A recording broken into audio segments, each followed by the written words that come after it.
Cuando Beat Hit, de forma muy predecible, se unió a Source Music, fueron muchos los fanáticos que se entusiasmaron. Muchos pensaron que G-Friend ahora cambiaría y se acercaría más al mercado globalizado, que la agencia parece haber entendido con toda la experiencia adquirida durante el fenómeno de masas en que se han transformado BTS.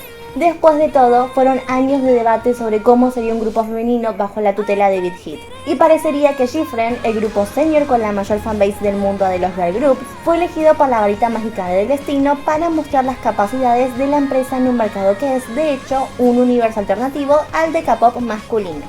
Hola, yo soy Lola y hoy vamos a buscar una salida al oscuro destino del eterno retorno. 20 de enero de 2020, aparece dentro del mismísimo canal de Beat Hit una pequeña narración en off, ilustrada con antiguos envies de G-Friend donde se habla sobre amistad, magia, envidia y destino. Es una pequeña historia que nos dice todo esto ocurrió antes de comenzar. Obviamente las redes sociales explotaron. Bueno, las redes sociales viven explotando por todo. Que Putin cabalga sin camisa, que una niña encontró una hamburguesa tsundere, que Trump dijo una nueva barbaridad, o que Brad Pitt miró a Jennifer Aniston de reojo. Brad Pitt miró a Jennifer Aniston de reojo. Esto está chequeado. Corta, tengo que googlear esto. Busca si es cierto, están por ver, corten, dejen que corten. Las redes sociales últimamente explotan y se rompen por todo. Pero esta vez fue especial, ya que era no solo la confirmación del comeback de uno de los grupos femeninos parte de la realeza del K-pop, sino que era Beat Hit gritándole al mundo, tenemos un girl group y vamos a contar cuál es su universo.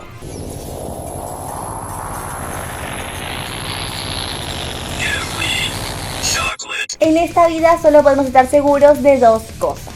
La primera es que la chocolatada es la bebida más rica del mundo y que BTS tiene el mejor universo que la música pop creó en la historia, ya que tiene una historia bien definida, consistente en el tiempo y con una correlación de reloj suizo.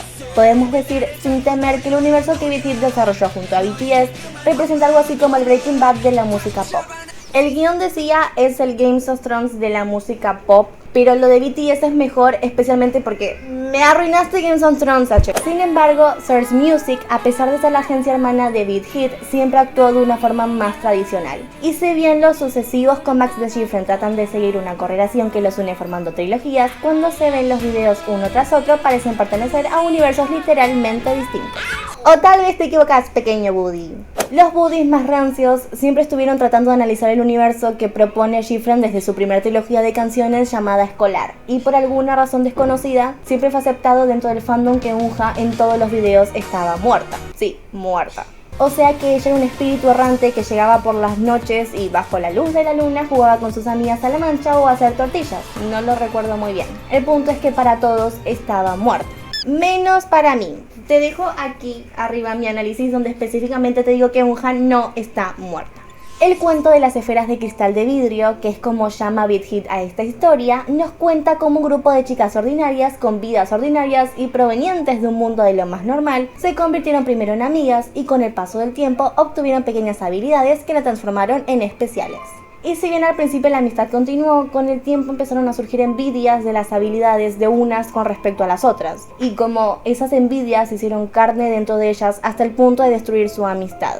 ¿Por qué tiene que ser tan triste? El teaser con formato de cuento fue automáticamente tendencia en YouTube y Twitter, alcanzando en pocas horas el 1.000.000 de visitas y demostrando una vez más la influencia de G-Friend en el mundo del K-pop. El hype estaba alto. ¿Se cumpliría entonces lo que todos pensaban y el comeback de G-Friend iba a ser un éxito arrollador? Febrero 13 del 2020.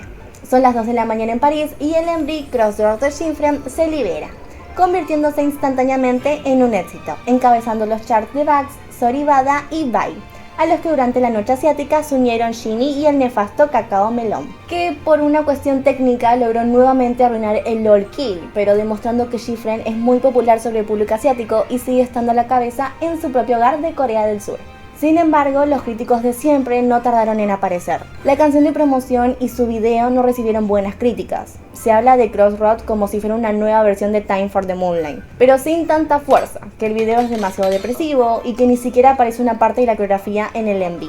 Los netizens empezaron a hablar del comeback como si fuera un fracaso sin tener en cuenta ningún dato de la realidad. Incluso por un par de horas, Crossroad cae de ranking melón y el viejo mega hit Root llega al top 10. Es como si los fans renegaran de Crossroad y quisieran volver al pasado. Esto es un truco de los antifans de Beat Hit tomando venganza. Los Illuminati son o son los posers que desde la están bombardeando el comeback. Si quieres enterarte, presiona el cuadradito verde para ver el análisis completo de Crossroad. Hola, yo soy Lola y esta es la señora Bacán. No olvides suscribirte en este botón a nuestro canal y nos vemos en el análisis completo.